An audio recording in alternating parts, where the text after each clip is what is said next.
this? A pagan bear shrine in a Christian churchyard?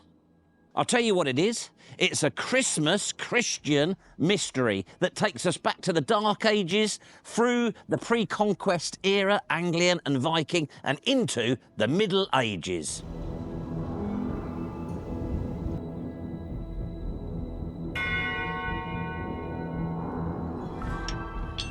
Four pagan bears arranged in a square around a Christian church.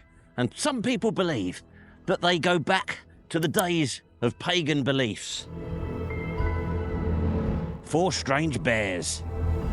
And it's a story that is going to take us to 927 AD and the very creation of England itself. The only problem is, apart from these very slippery steps, is that I'm a lonely, introverted, shy antiquarian. It's a stark, wintry day, and we're talking sacrilege in a Christian churchyard. I've read M.R. James. I mean, is this a good idea?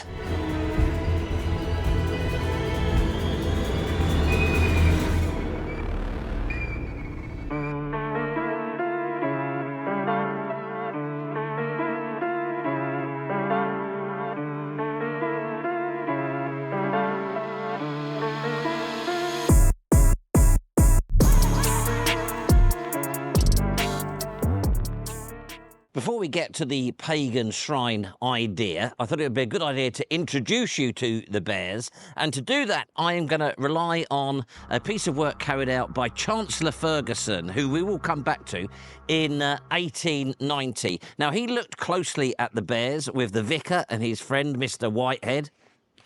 And he determined that the four bears in the square were telling a story, like a sort of a fable. So we're going to start with this one, the sadly headless one.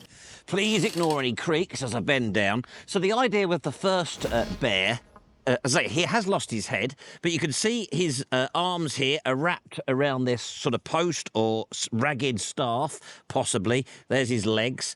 Now, the idea is that he is sleeping peacefully here. Now, bear number two has kept his head, as you can see. He's still got his staff there, but he's waking up because something has happened over here. Something has leapt on to him. That's why he's woken up. It's believed to be a cat, possibly a lynx. Right, the next one is this way.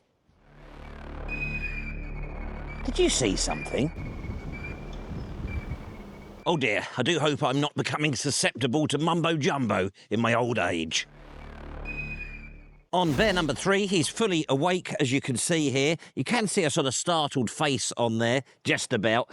And his poor arm, don't know what you call that on a bear, is coming up here because he's now trying to dislodge this pesky cat, or whatever it is that has jumped onto his back. Oh, sorry about that. Now, bear number four is probably the most remarkable because his face is very clear. So the final bear is still on his staff, and as you can hopefully tell, he is very content. He's got a sort of a smile on his face. He's looking a bit smug, basically. So the idea is that he has now dislodged and eaten the cat. And the interesting thing about this one throws a little bit of a spanner in the works, potentially, because he does appear to have this sort of mane, neatly combed mane. He's sort of celebrated by doing some personal grooming. That's Chancellor Ferguson's take on the bears, a fable, although he was never able to find a source for it. It's certainly not very Christian, but it's also not very pagan either, is it? Now, Ferguson also contested the view that bear number one had lost his head, suggesting it was tucked behind the staff. I couldn't see that when I was there, but maybe in this shot. As well as the lion-like mane, note that the bears have tails as well, most notably on number four. Ugh. So, why have people come to this seemingly slightly odd conclusion that these four bears are the remnants of a pagan shrine? Well, we'll have a look at the various different arguments for that. One is simply the fact that they are clearly very old, very aged, and nobody knows how long they've been here. And then there's the idea that they're sort of joyful, energetic, playful. They're having fun. And for some reason, people are linking that to the sort of pagan belief system, i.e., allegedly, you don't have fun with Christianity.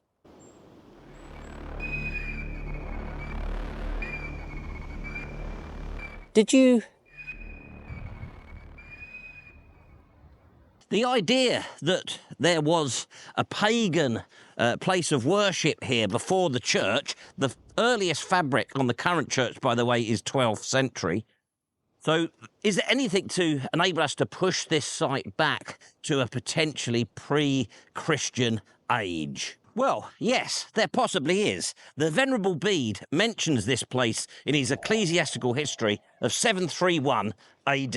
And he tells us about a miracle involving some strands of St Cuthbert's hair having taken place at a monastery located close to a river Dacre. It's the only ever mention in writing of a monastery here at that time. Obviously, that would have been a Christian monastery. But today, the village is called Dacre, and it has a river, a beck, running through it called Dacre Beck. Possibly this Dacre name is Celtic in origin, something like sort of trickle-in stream, trickle-in weir. The miracle with St Cuthbert's hair apparently happened 3 years before the 731 publication date of the Ecclesiastical History. If there was a monastery here, if that could be proven, that would have been Christian. We've got to get back at least sort of 100 years, really, before that, haven't we, to early 600s, to a potentially pre-Christian age. That was around about the time that the Northumbrian kings were being converted to Christianity. The other option, potentially, is that this area later on, before the conquest, became a Viking stronghold. So there is this idea that the Bears could date to a period where this site had then converted from Christianity to a sort of Viking form of religion. And in a jarring edit cut, I'm in the church. It started to rain. The storm has arrived. And you'll note that I have removed my hat. I've learnt my lesson there. So is there any evidence here to suggest that this is the location of Bede's Dacre Accord monastery of 3 years before, 731 AD? Well, yes, there is actually. Excavations in 1929, 82 to 84, and I think 2011 as well, have shown that there was something here before this 12th century church. They found an absolutely fantastic drain over to that side of the church, built out of large stone blocks, which I think in the 80s they concluded were retooled Roman stones, and they were of a size and scale that they were very similar to those discovered at the Anglo-Saxon monastery at Whitby. Then they've got walls, I think in the 80s, on this side of the church. I presume you're probably looking at some sort of overlay at this point. And I think somewhere in a Christian graveyard, somewhere in the region of about 300 Christian burials dating from a time sort of around possibly before that mentioned by the Venerable Bede. There is another Dacre, by the way, that's over near Ripon, but unlike this place, there's no real evidence there to suggest that that is the Dacre monastery that Bede was referring to, whereas here we've got archaeological evidence that stuff was happening in the, and I'm going to use the Dark Ages, in the Dark Ages, because it's a slightly spooky story for Christmas. More knee creaking, I'm afraid. You'll have to bear with me. I am 56. Oh! And then we've got this. It's the Dacre stone. This was found in 1875, and it's a 10th century. So it's significantly older than the 12th century fabric of the church that we've got here. Slight problem for our pagans, though, in that the picture that it appears to depict in the sort of Anglo-Viking style is a Christian one. And then there's another stone. It's locked here in the vestry, 9th century this time, discovered in 1900. Fortunately, I did a pre-visit for this site the other day, and they very kindly let me have a look at it. So there's an overlay for you.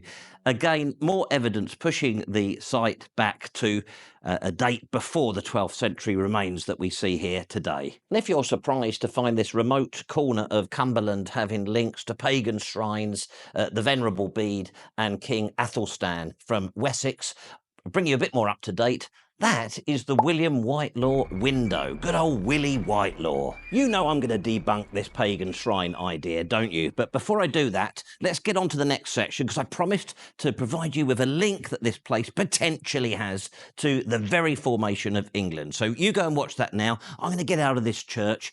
I do stress I'm not scared.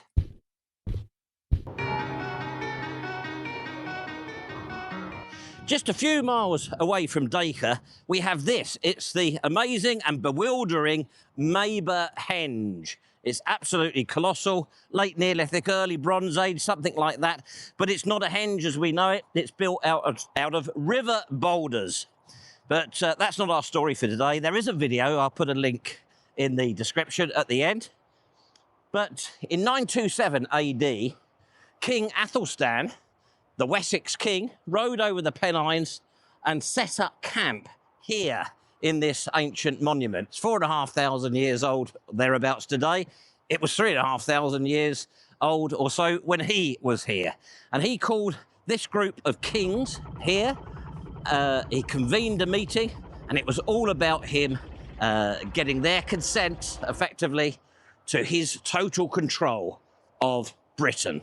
Now, if you're wondering why I'm not going down to the central stone here today, I actually did a recce here a few days ago with Mrs. WC21 UK Productions Limited, and there's a horse here at the moment, and he's an absolute sod. He attacked us, and I was actually saved by my wife. So you'll have to make do with me up here on the ramparts. I don't think his hooves will cope well with all the pebbles. There he is, the little sod. Anyhow, the agreement that was reached here saw Athelstan acknowledged as overlord, effectively, of all those other kingdoms. And this is the place where England was recognised with one king, effectively, as one country for the first time, 927 AD. So what's this got to do with our story? Well, according to William of Malmesbury, writing in the 12th century, so a secondary source, after the agreement between the kings had been reached here and England was effectively formed, they travelled a few miles over to Dacre. And King Constantine, the king of the Scots, as an act of deference to Athelstan, had his son baptised in Dacre Beck there. So there's a bit of a sort of an inference, possibly, that the monastery referred to by Bede was still there at that time in 927. Right, I think Evil Horse has gone, so I'm going to quickly run down just so we can have a look at the stone before we leave here and get back to the Dacre story. Let's go.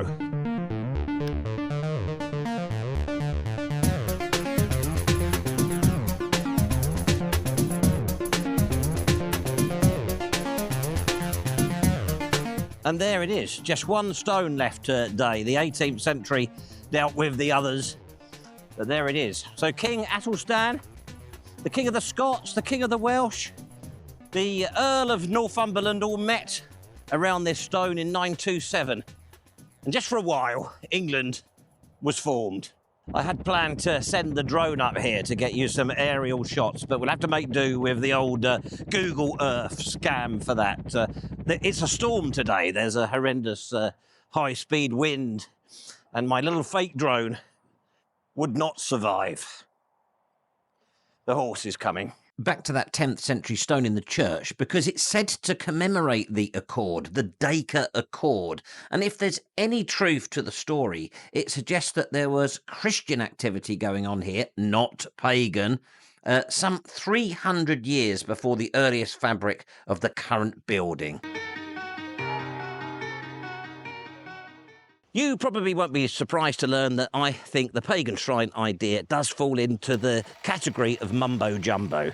I think it's a fanciful idea, and I'm going to refer back to Chancellor Ferguson. He thought that they were 12th or 13th century. I think that's the case. Yes, they do look old and weathered, but I I don't think they go back far enough. The joyfulness, the playful sort of design and the story aspect is something that we see during the 12th and 13th century, perhaps less so in England and places like Germany and France. But it was a thing.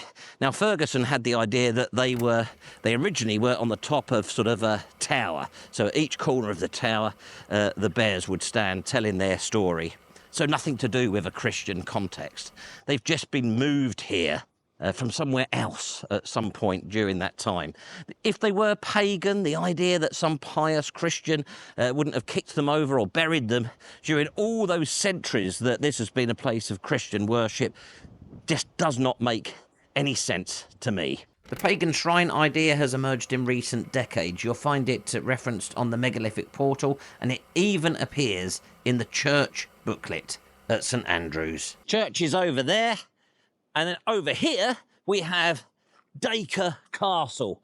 Now just check out those turrets. What do you reckon then? Could our bears have once been up there? Stylistically, it's the right sort of period, 14th century. And whilst we're at it, I'm also with Ferguson in that I do not believe the bears are anything to do with the Dacre family coat of arms. Doesn't look anything like them. I mean, I'm not saying they definitely were from there, but it's a pretty close possibility, isn't it? So what are you looking at?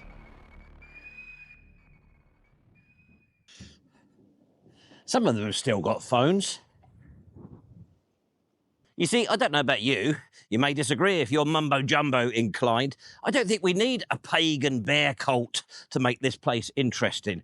The fascinating earthworks over there in the field, the excavations that happened here, the excavations that happened on the other side of the church where they found that drain with retooled Roman stone in it, tells us something much more fascinating and interesting as far as I'm concerned.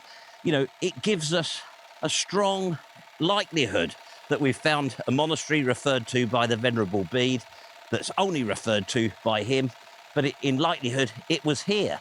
And other fascinating things that came out of these excavations were they found timber post holes of a very typical sort of Anglo-Saxon style building, which may not sound that exciting, but in terms of Cumberland, it's the only place something like that has been found. They're two a penny in the Midlands and South, but there's a very classic sort of Anglo-Saxon building here, built out of timber, plus all the stone stuff as well.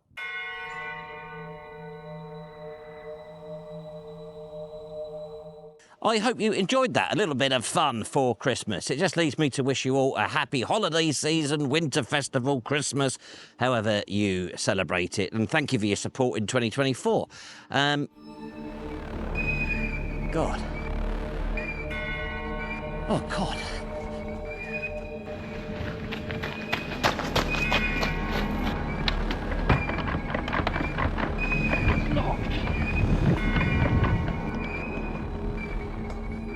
Oh, no, this reminds me of that bit in Omen. I hope that's not going to happen. I want to have Christmas. There's going to be a Doctor Who special, and it's going to be great.